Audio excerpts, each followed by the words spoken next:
are due east of Atlantic City in the big Atlantic Ocean. We have the Ford Jeep up, as you can see on my right. The ship is a beautiful ship. I'm recording this so I can remember the ship next time I know how to set it correctly. And we also, as you can see, about double reef man. That's a third reef point, but at this point the wind is not high enough to for third reef.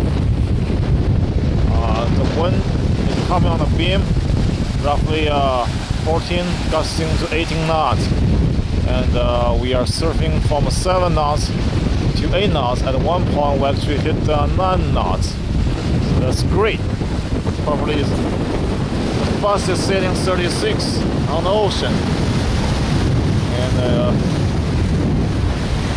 over on the starboard side is the shoreline of New Jersey. Turning, you can see Atlantic City right in front of us. We're going to pass Atlantic City on our starboard side, which is the right side, and heading to Cape May tonight.